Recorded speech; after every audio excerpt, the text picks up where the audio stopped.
Start your day with Morning Edition and wind it down with All Things Considered, only on KPBS. From global headlines to local stories, stay informed, inspired, and connected. Tune in daily or listen anytime at kpbs.org.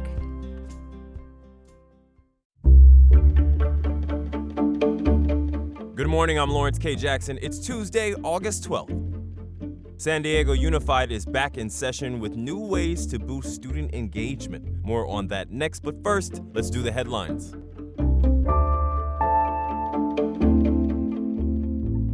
Chula Vista today is celebrating the expansion of its community shuttle, now servicing the southwest Chula Vista area. The shuttle now continues along 3rd Avenue, south to Anita Street, and west of the Bayfront. The service is free for those 55 and older and $2 for those under 55. You can request a ride through the Ride Circuit app. Officials say this will give residents more access to transit options, including major bus routes and the Blue Line trolley. The National Weather Service is sending warnings of rough surf and high risk for rip currents over the next few days.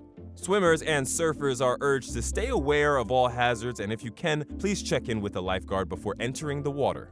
Today is expected to be around 5 degrees above normal in our mountain and desert areas. Then, starting tomorrow, it should slowly cool down through the weekend. A week-long culinary camp hosted by the county's Office of Education wrapped up this past week, chefing up with it a whole lot more than just food. The camp is part of a pre-apprenticeship program for students who are incarcerated, homeless, pregnant, in foster care, or otherwise at risk. It aims to help students learn the basics of gardening and get ready to work in the culinary industry if they have interest. According to reporting from the San Diego Union Tribune, camp attendees created their own signature sandwiches, built a grocery list, wrote a business plan, and were introduced to entry-level budgeting. The camp concluded this past Friday with each team showcasing their business plan, menu, recipes, and one dish for staff to sample. From KPBS, you're listening to San Diego News Now. Stay with me for more of the local news you need. Hello, this is Dr. Michael Lalich, Medical Director and Chief of Staff for Kaiser Permanente San Diego. For more than 50 years, San Diegans have entrusted their health care to us. Our care and coverage connect to provide medical care tailored to each member. With our integrated network of primary and specialty care, we work together using evidence-based medicine to help deliver positive results. We believe in a healthy and engaged life with good beginnings and dignified endings. We believe that life, liberty, and the pursuit of happiness requires total health, including equal access to high-quality, affordable health care. At Kaiser Permanente, our cause is health. Our passion is service. We work to help make lives better. To learn more, visit kp.org/San Diego.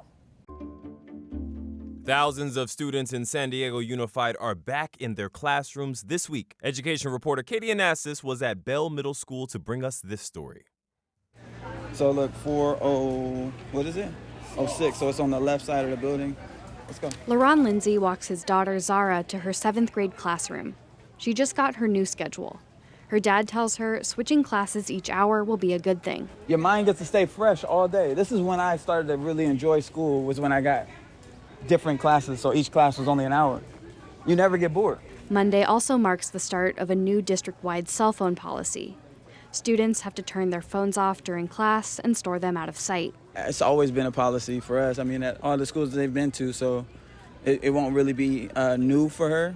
The policy allows high school students to use their phones during lunch and passing periods. Katie Anastas, KPBS News.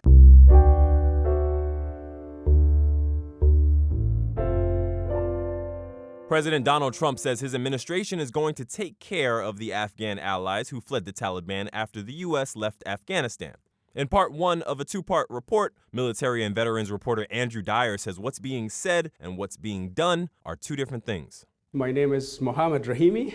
I am a proud Afghan American. Mohammed Rahimi was an attorney in Afghanistan where he worked with the U.S. Army. He settled in El Cajon more than a decade ago and is now a U.S. citizen. Rahimi works with Afghan immigrants, so he paid close attention when Trump was asked last month about resettling hundreds or thousands of Afghans who helped U.S. soldiers during the war. We know the good ones and we know the ones that maybe aren't so good. You know, some came over that aren't so good. And we're going to take care of those people, the ones that did a job, the ones that were told certain things. But Rahimi says Trump's words are at odds with the community's experience since he took office. It doesn't make sense because we see one thing. We hear one thing from the president, but we see something different actually in everyday life. If President Trump really, means that he wants to support these Afghan allies, then why we don't see it right now? Advocates say they're frustrated by the administration's suspension of refugee travel and its shuttering of the Afghan relocation office in the State Department. It's a gut punch because you look at all this work that was done over the course of the last few years. Until this year, Jessica Bradley Rushing was a deputy director in that office, the State Department's coordinator for Afghan relocation efforts, better known as CARE. CARE, the office within the State Department, was such a unique place because it was an operation, right? It wasn't just a policy desk that talked about theory. We were physically engaged in relocating folks and changing their lives. The administration told Congress in June it was shuttering the CARE office within a month. Its staffers were reportedly among the more than 1,300 department employees laid off July 11th. And it's not just the shuttering of one office. Sean Van Diver is the co-founder of nonprofit Afghan EVAC. Since 2021, his organization, nonprofits, and many government officials have worked together to help the hundreds of thousands left behind in Afghanistan. But now, think about what they've done since January 20th, right? On day one, they shut down refugee processing, which means no active duty U.S. military families, no lawyers and prosecutors who put the Taliban away, no female tactical platoon commanders. Nobody who wasn't a direct employee of the United States. No family reunifications, no relocation flights. They have ended TPS, they ended parole, both CBP-1 parole they terminated, OAW, Operation Allies Welcome parole, they're just gonna let it expire. So what is the Trump administration's plan for Afghans? Getting a straight answer to that question has been challenging. A State Department spokesperson says the functions of the CARE office now fall under the Office of Afghanistan Affairs, its reorganization, part of its new America First foreign policy. We asked to interview Mary Bishoping, the Deputy Assistant Secretary of South and Central Asian Affairs, and Spencer Cretin, the senior official in the department's Refugee and Migration Bureau. Both requests were denied. A senior White House official tells KPBS special immigrant visas are being processed with hundreds of decisions every week, and that TPS, temporary protected status, was always meant to be temporary, and that those who've lost it can still request asylum.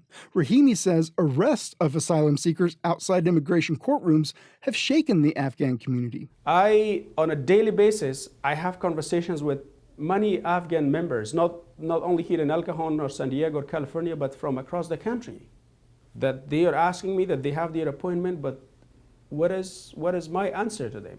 How can they go to their appointments, finish the appointment, and leave the courthouse safely without being detained? We have no answer. One answer came last week in San Diego. More than a dozen veterans attended an immigration hearing alongside a former Afghan journalist. Marine combat veteran Jonathan Liu was one of them. And I believe this is important work that we're doing as far as standing by the allies who stood by us. We shouldn't be turning their backs on them. The real face of immigrants, and especially Afghan immigrants, they are people who supported this country. Before coming to the United States, they fought for this country, for the values that this country is based on. They fought for our future, for the future of this country. They fought against our enemies. Andrew Dyer, KPBS News. Coming next week in Part 2, we hear from experts about what the administration's policies toward Afghans say about its wider immigration goals. SDG&E and firefighters are reminding the public to call 811 before breaking ground on construction or landscaping projects. Reporter Jacob Ayers says digging without knowing what's below you can be dangerous and expensive. On top of a hill in Mission Valley, at SDG&E's Skills Training Center, a loud hiss and flames high in the air show what can go wrong if you forget to call the experts before digging in the ground and damage a utility line. San Diego Gas and Electric and San Diego Fire Rescue team up when it happens in the real world. SDG&E's Chief Safety Officer, Kevin Garrity, says to avoid it, just simply call 811 a couple days ahead of any work in and around your house. And the idea is that you do not know where underground utilities are. We have teams of professionals trained to get to your house timely to mark all that out, whether that's for yourself or your contractor. Garrity says last year, SDG&E had over 250 incidents of natural gas line damage without an 811 ticket. Jacob Ayer, KPBS News. This weekend, you can find an all-female production of Shakespeare's Julius Caesar in the middle of Mission Valley Center's shopping mall. Arts reporter Beth Accomando previews the show. In Shakespeare's day, all roles, regardless of gender, were played by men. But since this is 2025, Audrey Sweet and Charlotte B. Larson have decided their new company, The Queen's Men, would make their productions all female. This was something that Audrey and I talked about the end of our senior year. We wanted to provide a space for women and non-binary people to do classical work that they wouldn't necessarily be able to do. And so much of Shakespeare's canon is men, but that doesn't mean it's just for men. Larson and Sweet, both 19, ambitiously moved the politics of Julius Caesar to a high school girls' soccer field. So we really wanted to bring this Shakespeare story that is so male-centered and heavy on the men to the modern day and to performers who wouldn't normally get the chance to do this show. All of our actors have done a really good job of, they don't speak as if they're Roman senators reciting a speech. Like, they talk like teenage girls, and it makes it a lot easier to understand. The Queen's Men's production of Julius Caesar runs this Friday through Sunday at Trinity Theater in Mission Valley Shopping Center. Beth Accomando, KPBS News.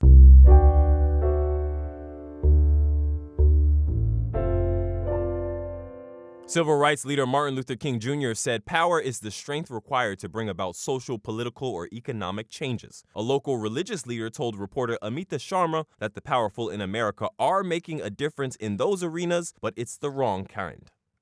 As lead minister of the First Unitarian Universalist Church of San Diego, Justine Sullivan sees firsthand how power, or the lack of it, plays out among her congregants.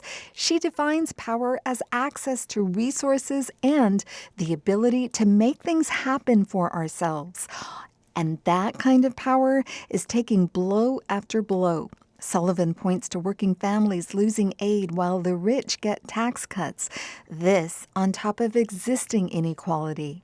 Nearly $80 trillion in wealth has been transferred from most Americans to the richest 1% in the last 50 years. Sullivan also offers the example of deportations of undocumented people without due process. It's an irresponsible exercise of power based on a worldview that I do not share.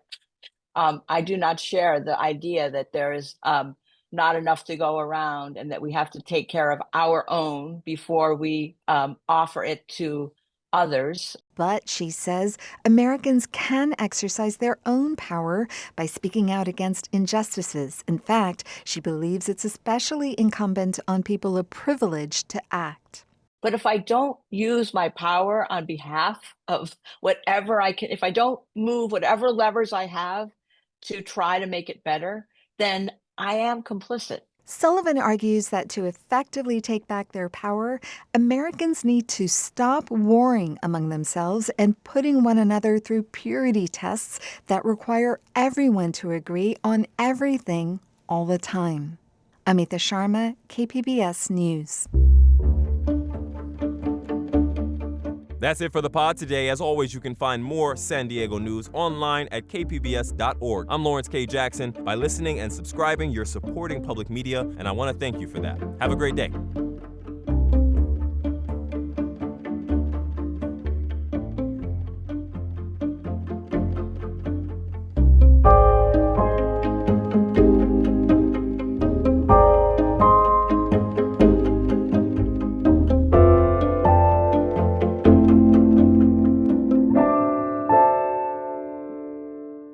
KPBS On Demand is supported by the San Diego County Toyota dealers, presenting a new 2025 Tundra designed to combine performance and comfort with up to 437 horsepower and 10-speed automatic transmission. See your Toyota dealer. The San Diego County Toyota dealers. We make it easy.